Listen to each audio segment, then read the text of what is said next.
You're now watching the Danny Mac Podcast on the Bet Rivers Network. Welcome back to the Danny Mac Podcast on the Bet Rivers Podcast Network. Glad you've chosen today to spend some time with me because I don't get to say this very often. Have the company of a freshly minted Super Bowl champion today. Chief Special Teams Coach Dave Toub has given us some of his time today. And Dave, I want to go with you when you buy lottery tickets the next time. You win another Super Bowl. Devin Hester, your former pupil in Chicago, is going to the Hall. So far, 24 has been very kind to you. Unbelievable. It's been a great, I want to say now 3 weeks now. You know, it's just been amazing. You know, what's went down with Devin. I was so proud of him when that came down. We were already down at the Super Bowl when that happened. And man, just so excited for that. And then we ended up winning the Super Bowl too. You couldn't ask for a better 2 weeks. You know, watching the Super Bowl over the years, I'm kind of a Super Bowl dork. I remember almost everything, all of the records, and we had back-to-back kickoff returns for touchdowns in Super Bowl 35, Ron Dixon of the Giants and Jermaine Lewis. And even though this past Super Bowl 58, it was separated by halftime, we had two record-setting field goals. Right. You had Jake Moody go 55 yards, breaking Steve Christie's record. And then your guy, Harrison Butker, in the third quarter breaks that with a 57-yarder. What is going on with how quality the place kicking is in today's NFL? There's no question about that, Danny. I mean, the kickers are getting so strong. I mean, it's just amazing, you know, that they can make them from anywhere. Like in the pregame, both guys. I mean, their guy, he hit like a 68-yarder, I think, and then Butker hit a 70-yarder in pregame in that stadium. So we knew, you know, there was a possibility of that, but you always got to worry about that field position. You know, if you do miss it, you're giving up a lot of field position. I'm not going to lie, that thought came across my mind when we tried that 57, but I have a lot of confidence in Butker, and then he nailed that thing for us, which was critical in that game. Yeah, and that's a gutsy call. I suppose it's the obvious call, but I mean, you're struggling to put points on the board in the Super Bowl. That's uncharted water for the Chiefs, even though you're not always the most explosive team. He doesn't get that thing. You're still trailing by a touchdown, and it's late third quarter. Right. Where was your level of confidence when you trotted him out Well, there? you know, you set a number, Danny, like before the game. You know where his range is, and he was inside the range. You know, he was a couple yards inside the range, but still, during that game, you still got to make that call. Andy didn't flinch. I told him what the number was prior, and he didn't flinch, so he didn't look at me and say, "Do you really want to try it?" You know, if he did, I might have changed my mind. I don't know, but we were confident with it, and Butker went out there and he nailed it, and it was huge for us at that point, no question. Young football players, especially rookies, who are clinging to a roster spot. Special teams are so important to them. Yes. That poor kid whose name escapes me, the fifth rounder out of South Alabama for Kyle Shanahan, when the ball bounced off his foot, he is gonna toss and turn for the entire offseason, I would guess. Man, what a terrible way for things to go down for him in the biggest game of his life. It really was. It was a bad break because the kid all he was doing was working hard. He was trying to block our gunner, you know, and he was working trying to block to the echo of the whistle. And the ball it was a bad break for them, to be honest with you. It wasn't a great punt. It was probably Tommy's worst punt of the day because he had a great day. But the punt was a shorter punt than what he was given, and the returner was deep. So the punt was short. The returner was calling Peter. The corner didn't hear it. The ball hit his leg, so then the returner tried to scoop it up. He probably should have fell on it. You know, hindsight, but he tried to pick it up, tried to make something happen, couldn't get a hold of it. It ended up being a huge play for us. You know, and that's the breaks of special teams. It's guys playing hard, finishing playing to the whistle, and you hope that your guys can come out on top in those kind of plays. The big guys always are encouraged to just fall on the football, but so-called skilled position players are given that freedom to try and scoop. What do you instruct your guys to do in a situation like that? Does it depend on the bounce? You give them the freedom to make that decision on the fly? You know, if the coverage is not down there and it's a bad punt and you get the perfect bounce, you know, obviously you want to try to return it. In a situation like that, you know, you want your guys to fall on it, but I've seen Devin Hester. I've seen him pick up a ball in a crowd like that and take it back for a touchdown. So it's risk reward. It matters who your player is back there and also the situation of the game. You know, I don't think he was thinking about that. I think he just was doing what he does all year. And the kid made a lot of plays during the season. He had a bad one on that one. When it comes to the game with Roman numerals, 58 of them now have been played without a punt return for a touchdown. How much do you play that record to your guys during the course of prep week? Well, 2 years ago when we were playing the Eagles, I really felt like we had a shot. I really, we had Kadarius Toney back then. I felt like we had a shot to get a return for at least a big return, not necessarily a touchdown, but I knew we could get a big return, and we were 4 yards short from breaking that record. That would have been something to be able to have Devin Hester, back in Super Bowl 41, and then this one, we were 4 yards short. He didn't get in the end zone, but it ended up being the longest punt return in Super Bowl history. That's something that I always, I obviously get every time we get to the Super Bowl, I always tell our guys, it's something that's out there. It's a hanging fruit. Let's go get it. How do you reflect now on the tragedy at the championship rally, and tell us a little bit about your perspective when everything? Yeah, it was such a great day. All the way up to that point. We were actually done. I mean, we were done with the parade ceremony and the stage ceremony. We were walking off the back of the stage when it happened, so we really didn't see anything. We were coming off the stage, and all of a sudden, the golf carts with the police started driving. What's going on? And then rumors were that there was an active shooter. And then about, I don't even want to say, maybe 30 seconds later, panic set in. I mean, it was a scary situation. My whole family was out in front. They didn't necessarily see it either, but they were part of the panic. They were shooing the people inside, and some people were saying, "Don't come inside, go outside." Nobody really knew what was going on, where the shooter was. So there was it was scary. I'm not going to lie, it was scary. And until I saw every one of my family members, we got on the buses. They shoot us to the buses real quick. As soon as that happened, I was relieved a little bit, but at the same time, embarrassed. Embarrassed for Kansas City that happened. A little bit of ashamed, and sad. It was a sad situation. We saw people on gurneys and right in front of our buses getting taken out. I mean, it was a scary deal, and it's unfortunate, that somebody had to lose their life, during that situation. What happened? I think going forward, I think people are going to look at this, the parade situation, and is it, can we do the parades? I mean, I'm sure that's going to come up. I mean, every year it's going to come up now. It's going to be a deal. So it's a shame that happened.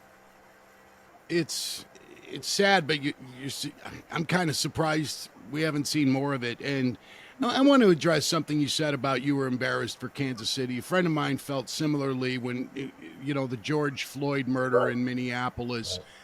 And he said he was embarrassed for his town. It'll never be the same. And I told him, push back for a second. It's not about Minneapolis, just as that incident was not about Kansas City. It's people. Yeah. We have a people problem in America. And this is not the toy department, which is what football is supposed to be. But that doesn't reflect on Kansas City, just as anything that happens in any given city. It's just people, man. People are uneffing comprehensible. Well, I appreciate that. That was just my initial feel was, man, this sucks. I think the whole country had to see that, because we had so many great events. We had the draft there. We had the two other parades that were awesome, and then this had to kind of put a black eye on everything. That's all everybody's going to talk about. That's the unfortunate thing.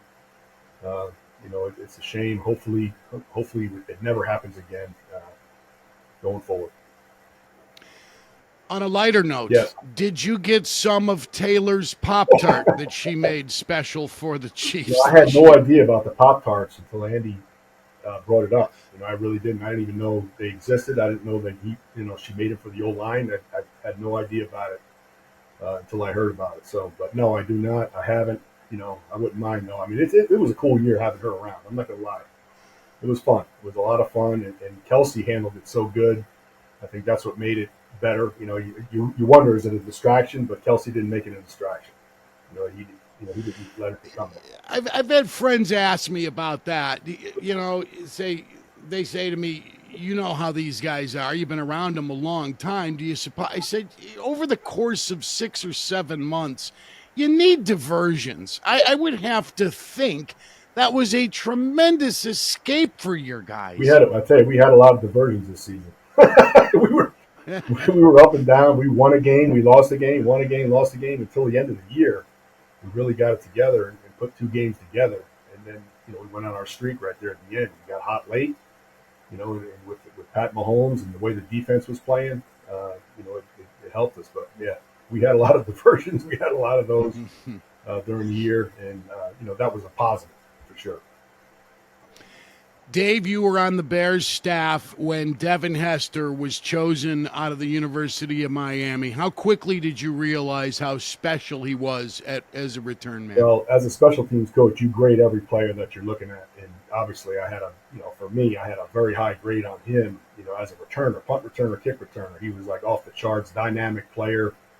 To me, no brainer. You take him, But the thing that deserves a lot of credit is the amount of credibility, or not credibility, but what they thought of Devin. I'm talking about Jerry Angelo, Bobby DePaul, the guys in the front office, and then Lovie Smith to put the stamp on this guy to be able to take him in the second round because he didn't have a position. He didn't play off. He played a little bit of offense, and then he played defense. Miami couldn't find a position for this guy. And to take a guy like that's a great returner, no question. The floor was going to be he was going to be your returner, but to take a guy like that in the second round, it was kind of nobody did that. And when we took him, we got a lot of pushback. If you remember, we got a lot of pushback from the other teams. Like, I can't believe they took him. That's way too early for Devin Hester. Da da da da da da. But it didn't take too long. A couple games after the first game, they were saying, "Wow, now we see why they took this guy in the second round." After we scored in the first game of the year against Green Bay. His rookie season was unbelievable. To say the least. And we can talk about it if you want, but I tell you, it was crazy. So it didn't take long for people to realize. Then all of a sudden, everybody, oh yeah, I was on him. I thought we should have took him in the first round. Everything changed. The whole narrative changed, as the season went on. But people are they're gonna play it both ways. That's the way the draft is. But those guys deserve a lot of credit for pulling the trigger, really on a player like that. And definitely we hit the gold rush on him. 06 clearly was a magical season. He was a huge part of it. And Yeah. I don't know which of his returns dropped my jaw more, whether it was the opening kickoff in Super Bowl 41 or the return of the missed field goal for 108 yards that tied Nathan Vasher's record. That's right.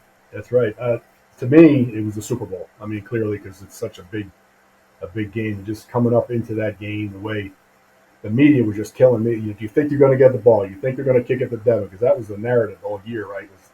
Our team's going to kick off.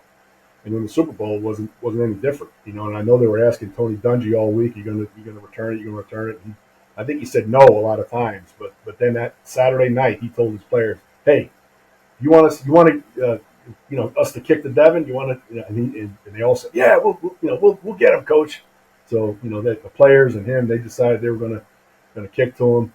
And I told our guys Saturday night too. I said, "Hey, when all those lights are going off in the Super Bowl and all the cameras are going, they're going to kick right to you. They're going to kick the ball to you and make you return it. Nobody wants to kick a squib kick. Nobody wants to try to kick a touchback. It was a lot harder back then. We're kicking from the 30, trying to kick a touchback. It wasn't as meant. It was hard to do. So if you wanted to kick it away from a guy, it was a blue kick, squib kick. And sometimes he got the ball anyway. But anyway, they kicked it to him. So I mean, the rest is history. But that was my favorite. Out of all his returns, that's the one that gave me goosebumps. Even now, when I'm talking about it, still does. And the Colts get the ball, drive down the field. Chris Harris intercepts Peyton Manning, and all is going well. Very well. Oh, boy. Then down yeah, but at least you got to move on and taste what it's like to have a confetti shower 3 times with the Chiefs. A little bit more on Hester. Yep. I love Jerry Angelo. I thought the people who chased him out of town or were celebrating when he finally parted ways with the Bears, be careful what you wish for. However, nobody is perfect. Right. Why in the world would you take a guy who is the best at what he does in the game's history and structure a contract for him to play wide receiver based on the bonuses? Yeah, did you have a voice in that? Yeah, we ended up, we paid him a lot of money, obviously, because we thought we could make him. And that's a mistake that we made. We thought we could turn him into a number 1 receiver. And really, he's a savant kick returner, punt returner. That's what he is. But it took us, we had to figure that out. I mean, we took a shot, we paid him because other teams would have paid him, but I don't know if they would pay him that much. That's we'll never know that. But we paid him to be a number one because we thought we could make him a number one. That was in '08 and '09. And then when we pulled off that, he still did some returns for us, but we didn't get the touchdowns. He wasn't focused totally on that. And when we took him off that, the touchdowns came back in 2010, 2011, and then obviously, at 13, after I was already gone. So, but yeah, I mean, we'll see. We'll see what happens there. So you agreed with the decision. You supported it. I supported it because I wanted to keep him. And I wanted, we didn't pull him off of returns. I still was using him as a returner, but the focus was not there. Mm-hmm. Yeah. And that makes it different. He had some big returns. I mean, he was a great returner still. He just didn't get the touchdown. We were getting. And there was really, Daniel Manning isn't going to get you killed either. No, there was a time like the guys still joke, all the special teams go. They said you had 5 returners that were starters, and I agree. We had, Daniel Manning was unbelievable kick returner. He had a bunch of big returns for us. I want to ask you, Dave, and appreciate your time as I let you run here about the current situation in Chicago. Every day that goes by and Justin Fields is not moved, people are saying, well, his value must be dropping, and is he a number 2 somewhere? And I don't know the answer to that, but I know this. Man, if I were in charge, I'd try to find a way to keep him on the roster and get the ball in his hands a dozen times a game. I know that's gluttonous, but as electric as he is, and what I want to ask you is this: what could you do with a guy on the special teams with his skills? Well, for me, the only really place you could put him would be on punt team. As a PP where you could possibly get a direct snap and possibly throw it or take off and run. That really would be the only thing as far as, for a quarterback. I mean, that's the only really thing that I could think of there. As a returner, I mean, obviously there's a learning curve to be a returner, and it takes a lot of courage. It's a different deal, totally. I've seen a lot of great athletes that can't be a returner because they don't have the, the mental part of it. That's one thing that Devin was so strong at. But as far as a quarterback, I really don't have a huge opinion on it because I don't watch the Bears that much, be honest with you. So, but, as far as a quarterback, I'd do more something like what I guess the New Orleans Saints did it with Tebow, or not Tebow, the other kid. Taysom Hill. Yeah, Taysom Hill. Are you thinking of Taysom? Yeah. See, it's funny you say Taysom Hill because I said a few years ago he could be a Taysom Hill type, and that's not an insult. Not everybody can be a great quarterback in the NFL. What we're saying is we'd love you to have the ball. Yeah, you're going to throw it a few times, but we got Caleb Williams coming in here, and he's going to be a franchise guy. I think it could work. He'd be a hell of a backup. He'd be a hell of a backup, but I'm sure there's a lot of teams feel like Justin Fields is probably better than the guy that they got. So I think everything it's so early right now, Dan. I mean, it's early. It'll work itself out, I'm sure. What are you doing with your championship money to celebrate? Yeah. By now, you've got so much of it. I mean, is the car collection complete? I'm done with the cars. I'm done with the cars. I do a lot of investing. I like stocks. I like doing stocks. I'm having fun with that. I'm still looking for a place to retire. I haven't, I got my stash built. I haven't bought a place yet. I like Florida. I like fishing. So actually, we're going down next week to look at a place down in Marco Island in Florida. So what's your favorite species to fish? Well, down there, it's amberjacks. They're just fun to catch and bring in. And yellowtail, those are great eating. If you get a grouper, those are always good. You got to wait for the season though. But those are good down there. I like to go sail fishing. I like to go marlin fishing out in Costa Rica. I'm going to own a boat someday, Dan. I just I don't know when that's going to happen. I just signed a 3-year deal, so I got 3 more years here for sure. There's nothing that keeps you from signing a 3-year deal and getting on your boat. No, it doesn't. But you just got to pick your spots. Yeah, I just got to get that right spot. And when you have a boat, they say the best thing is when the day you buy it and the day you sell it. So we'll see. Dave Toub, the outstanding special teams coordinator for Andy Reid's 3-time champion Kansas City Chiefs, my guest today. Thanks for the time, Dave. I appreciate it enormously. Thanks. Appreciate it. Sam Michael is my executive producer. Adam Delavitt runs the show at Bet Rivers. Randy Merkin, Alex Pastor, and Troy Mocker. Thank you for a job well done. Have a great weekend, everybody. I'm Mac. See ya.